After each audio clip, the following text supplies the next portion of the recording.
Welcome to Mountain Women Radio with your host, Tammy Trayer. Tammy is an author, writer, and integrative health practitioner dedicated to helping her listeners enjoy life and family. Listen as she shares her extensive knowledge on homesteading, off-grid living, wilderness survival, and living a faithful, simple life. Find a comfortable seat, grab your favorite beverage, and prepare to be encouraged. Thank you for joining the podcast. Consult your physician before starting any health regimen or protocol, especially if you are pregnant, breastfeeding, or if you have any unique or special medical conditions. The content of our podcast is for informational purposes only and is not intended to cure, treat, mitigate, or diagnose any medical condition or disease. Hey, my friends. Welcome to Mountain Women Radio. I am your host, Tammy Trayer, and I am with my co-host, Austin Trayer. We are out here as I once used to do, taking a stroll in our wilderness setting. And today is episode number 274. And we are going to talk about winter considerations if you're living off-grid in a similar setting as we are. And we're going to try not to end up on our heads. It's rotten snow, meaning that it's really gnarly and it's slick. You know what? Never heard of rotten snow. Let's go this way.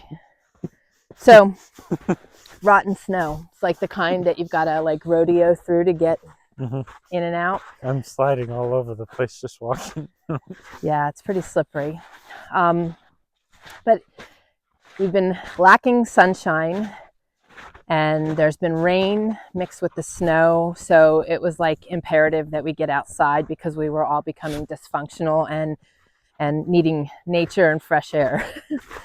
So as we're talking about winter, one of the big things is the snow and snow removal and the different types of snow, because we had negative temperatures last week and that snow was very light, very airy and easy to remove, easy to drive through. And then things warmed up and then rain came. So rotten snow is that snow that's just slushy snow, and we had over a foot of snow on the ground and got another 4 inches, 2 inches, and then rain. So it just gets really soupy and really nasty. Stay upright. This could be an interesting blooper session, as all you see is feet in the air because we both go down. Yeah, but it's very slick. But this is how I used to always record them, and I like getting out in the wilderness, and my job keeps me in front of a screen. So we're going to try to start recording these out here and taking you on our strolls out through the wilderness and just chat. So this is real life. That's what we're trying to show you. So snow is a consideration getting in and out. We are about a mile and a half back away from the county road and behind a locked gate. So our lane needs to be cleared so that we can get in and out, which we've done for years. We're also blessed to have a friend that takes care of it too. And the years that we didn't have equipment to do that, it was pretty sketchy. It was hit the gas, not too hard, pray hard, and keep counter steering for a mile and a half. Yeah. And that was how we would get in and out. And my car was always the one that had the most problem getting in and out. Yes. Especially in that dip. Yeah. Because it would always hit the bottom. He's got an all-wheel drive Subaru, so when we get lots of snow, it's a little tricky. And it can be a little tricky for the other vehicles. The other thing is chains. Making sure that you have chains for your vehicles if you plan to embark in a place where there's a lot of snow. Having chains, having a shovel in the vehicle, having a broom, and it's always handy to have a block of wood in your vehicle. We've run into situations where we've gotten stuck and you couldn't get the jack underneath or high enough, or you needed something to lean on, kneel on. It's always good to have blocks of wood in the back. We've utilized those a lot. Come-alongs and rope and chains are good things to keep in your vehicles. And of course, we live in a vast place, so, you know, think about the things that you have in the back of your car are important items, sleeping bags. Yeah. Sleeping bags, a tent. Yeah, tent, go bag. Yeah. Your If you want to be in comfort. if you want to be comfortable, if you Yeah. get stuck, yeah, If for you sure. want to put like a air mattress in the back, so you have that. Well, so yeah, so that's just it. You want to have your vehicle prepared with all the things you need in the event that you break down, and you need to be comfortable and remain comfortable. And you know that is true here for us, whether it's winter or not, because we've been getting firewood already or hunting and have gotten flat tires. So that plays a big role. I've got a few flat tires. And one time we got a flat tire up on the mountain. I had to walk all the way back. Yes. To get a car. Yes, and all the way back is like 7 or 8 miles through. That's as a crow flies. We were hiking through. Yeah. No easy path to get down. Yeah, no road less traveled, or path of least resistance, I should say. Yeah. So being prepared in this lifestyle is super important, and that's across the board. But winter, you know, you've got your snow removal, getting in and out.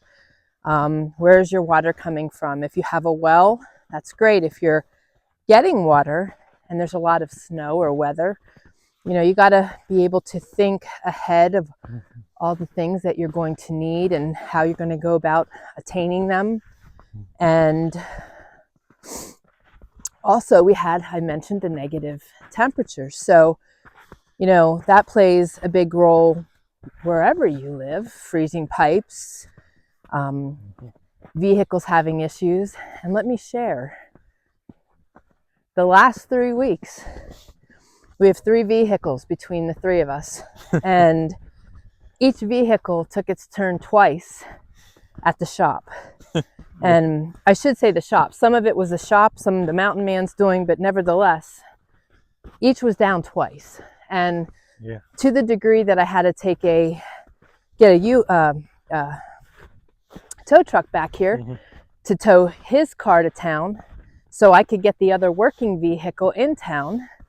And it was very chaotic. And then the other vehicle we took in, before they could even get it in to look at it, which we knew it had a ball joint issue, the starter went on that one before we could even get it in the shop. And the other rig was sitting at home with a starter issue, and he ran in to get the part. It was absolutely insanity. But negative temperatures will cause your equipment to fail. Any equipment. You know, your trucks, your four-wheelers, your chainsaws. So negative temperatures are really hard on equipment. So considering that, thinking about that in your needs as you're doing things. And you know, if you have extra vehicles, we have a Betty Lou, which is the homestead truck, and she just sits right now. She's tired. She's over 400,000 miles on her and was going strong until she wasn't.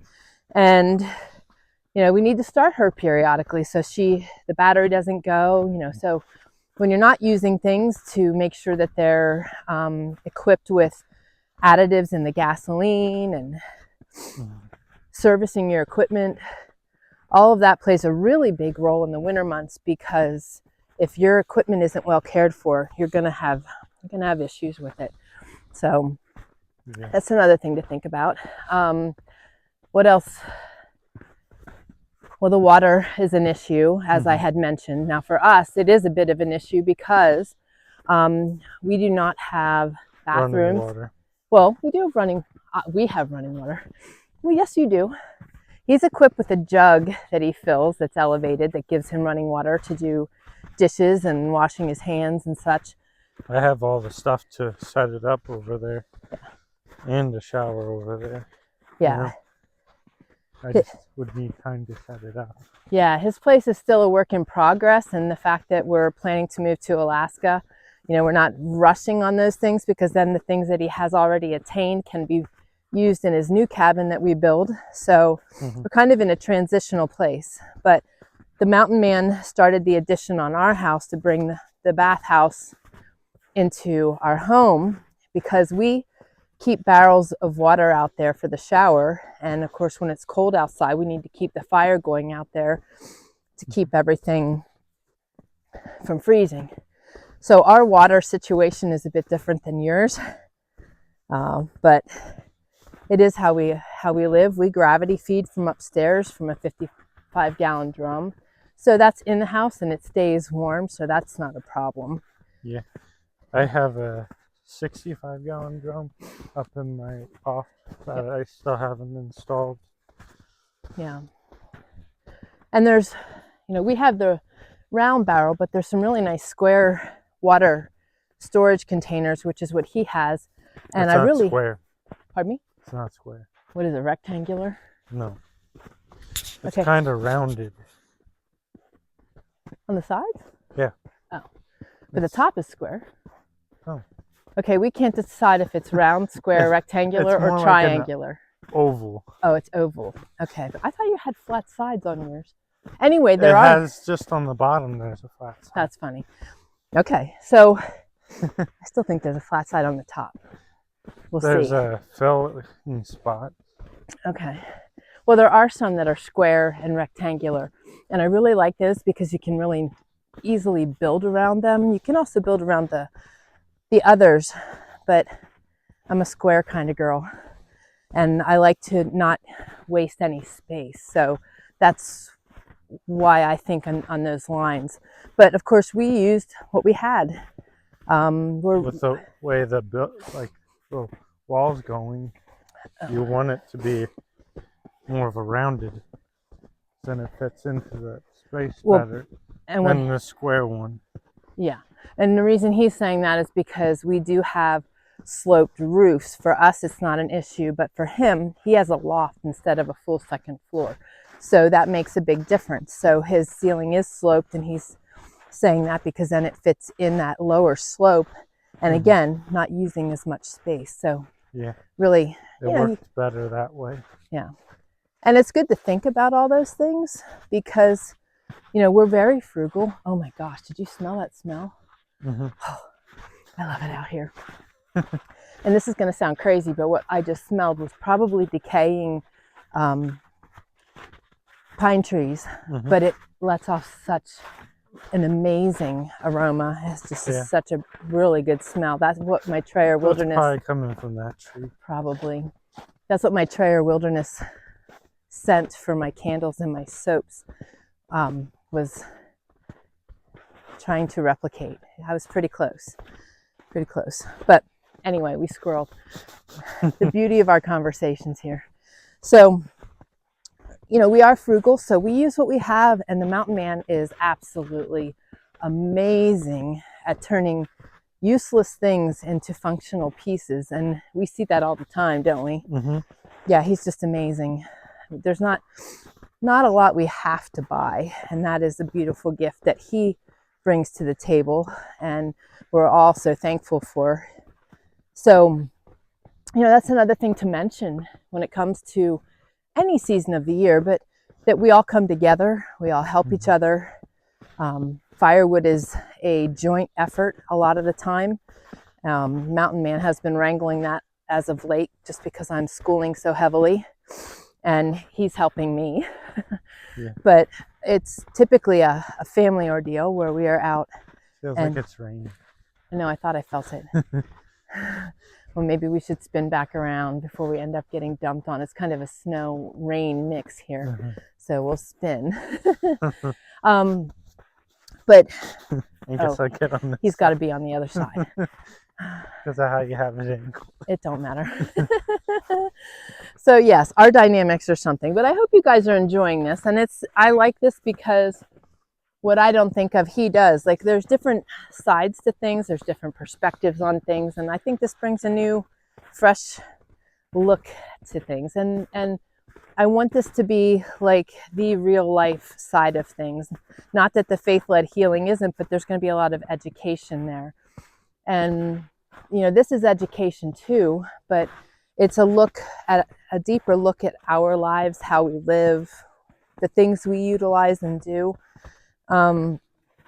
So firewood is not just an issue of getting the trees and chopping, cutting it to size and length and chopping it, but keeping the fires going. That can be a big task, and I know Austin will agree, wood heat is just such a blessing. It feels, it is, isn't it? Especially when it's down in the negatives. Yes. Yes. Yeah, one time I was having a hard time starting a fire, and I had it running for a little while, and then I woke back up in morning time, and I could see frost coming when I was breathing. Oh, you can see your breath. Yes. Yeah, he excuse me, he has a small propane heater that's super efficient that he'll keep on one, and then and it's on a thermostat, so he'll keep his fire going. And keep in mind, we're both in 12 by 16 foot homes. Yeah, 2's like almost too hot. Right. Oh, that smells so good. And and our homes don't take a lot to heat them. They're very well insulated and well built. Thank you, Mountain Man. We all lend a hand in that, but it's his expertise. That's his superpower. And Austin's got a old. It was actually used to burn trash. It's a tall, like rectangular little stove. The nice thing is it has a flat top, so he can heat his water or cook on it if he wanted to. Yeah, I haven't used it yet like that. No, he's got a little Colt.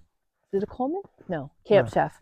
A Camp Chef propane little oven and 2-burner unit that is really sweet too. We have the same unit for our outside kitchen, but it works really good for what I need it for. Yes, making his pizza and it is kind of a little cookies. Tall, so where it is. Yeah, that's the only thing I see with it too. If you're going to put it on a regular countertop, it is you way should really like put it into the counter, like cut out a section and then place it in. Yeah, and that was the game plan in your cabin, was to actually cut a space out so that you could have it down lower. I have the same struggle, but only worse because I'm much shorter, so yeah. My arms aren't long enough. You I need a stool. be able to use my stove. No, I need a stool. Need a stool. I almost can't use my stove with how high it is. And again, as you heard, we're kind of improvising as we're getting, as you get your built from the ground up homestead in place. It's a process, and it takes time.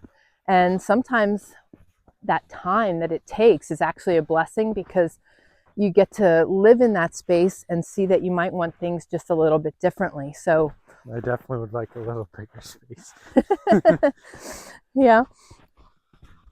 With a little more shelves. Yes. Yeah, so he's learning what his needs are. We've learned what our needs are, but I do like tiny. I do like tiny so much more because it's simple, and there's, you can eliminate the clutter and really organize things well if you put thought in it before you build and while you're building. So yeah, I want to make something like you were in that time. Oh, something like that. The coop. Yeah. Yeah, I liked how it was long and wide. Yeah, I like the more narrow build. How everything was positioned in it. Yeah. It made it really nice. Yeah, it was a really nice setup. I like it about like that size with the porch wrapping all the way around. Right, you can't go wrong with a porch. And that's another winter fun thing. We have a chimney on our front porch, and we end up out there with the stars in the sky and a little fire in the chimney and the crisp cold nights. And the Mountain Man and I went for a walk on the full moon the other night. It's wonderful. I love the snow. But in regard to what Austin's talking about, if you go to mountainwomanradio.com/thecoop, you will see the place that Austin is referring to. It's a great little Airbnb. I'm giving a shout out to Kathy and David, the owners. They are amazing. It's a great spot to go if you're in North Carolina. So, little shout out for them. but yeah, just being strategic in your thinking and thinking about all the things that you might encounter. And if you're new to living off the grid, when you think about winter and you're not really sure what that looks like, you know, that's why people like us are available. So, you know, reach out to us, podcast@mountainwomanradio.com, and we will be happy to answer your questions.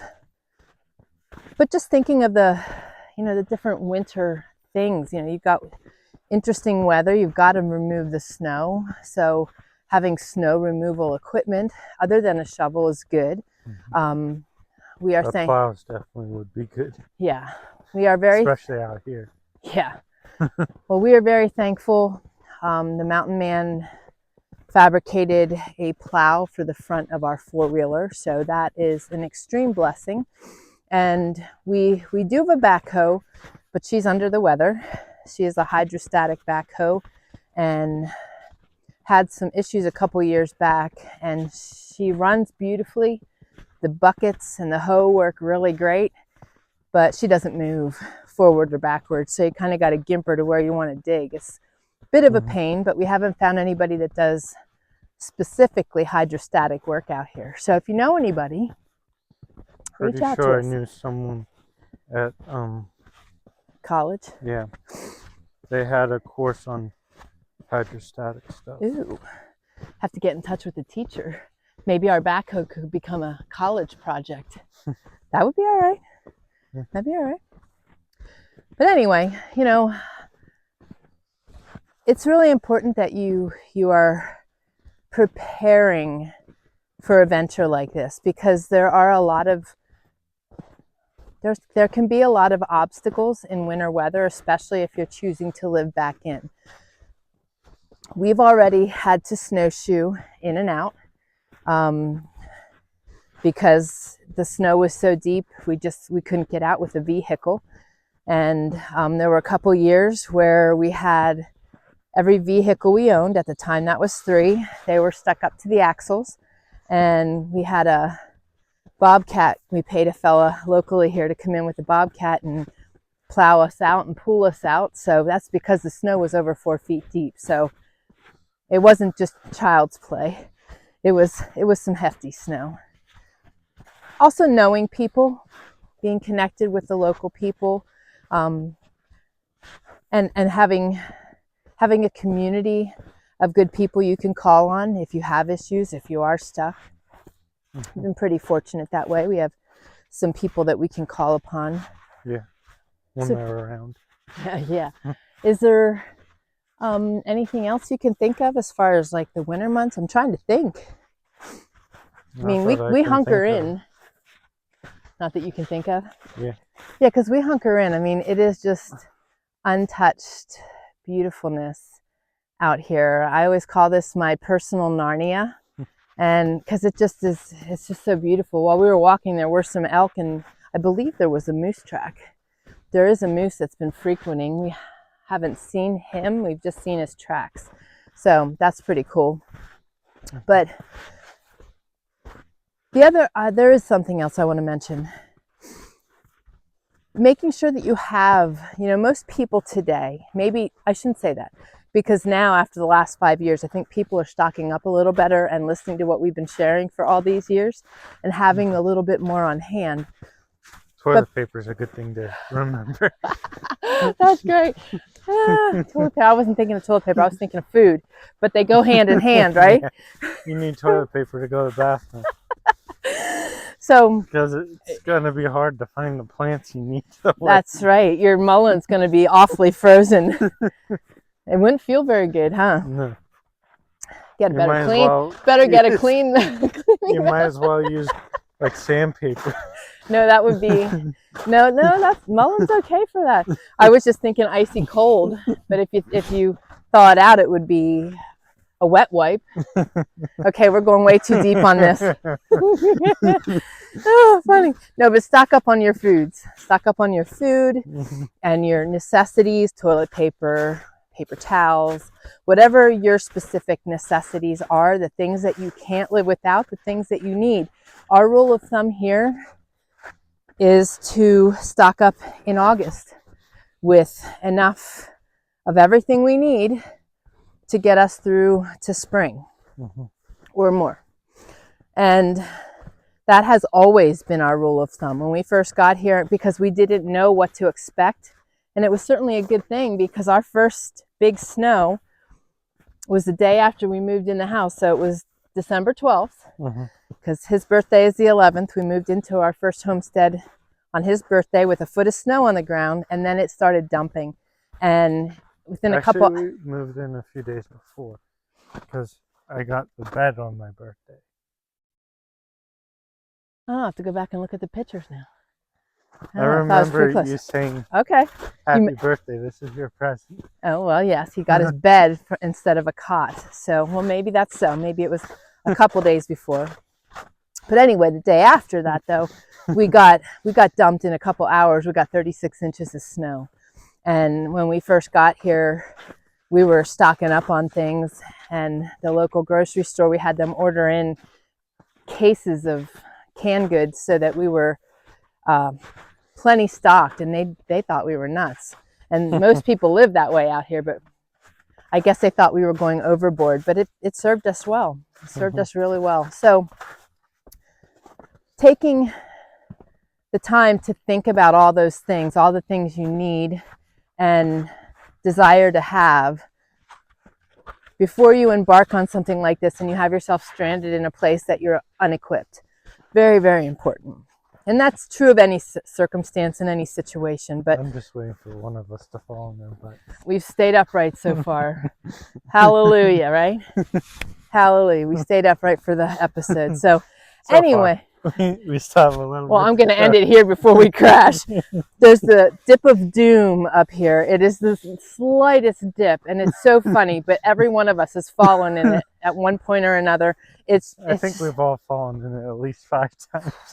Well, I avoid it. I don't even go near it anymore. It's just nasty. It doesn't matter what time of year it is. It just gets you every time. It's just the slope and the grade, and it's really funny. But anyway, thank you for joining us today. And you know, if you do have questions and you're wanting to embark on an off-grid journey and you are thinking about, you know, you're not sure what to think about and what things to consider, please reach out to us. That's what we're here for. So podcast@mountainwomanradio.com. If you have topics that you want us to cover, please reach out. We would absolutely love to cover them.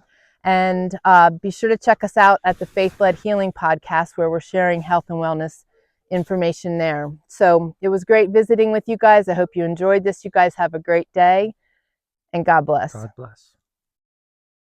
Thank you for joining us today on Mountain Women Radio, where you can learn something new every week. We hope you enjoyed the show, and we encourage you to join us on faithledliving.com and faithledlearning.com. Be sure to connect with us on iTunes and leave a review. This will help us reach even more people. Until next time, keep learning, laughing, and living.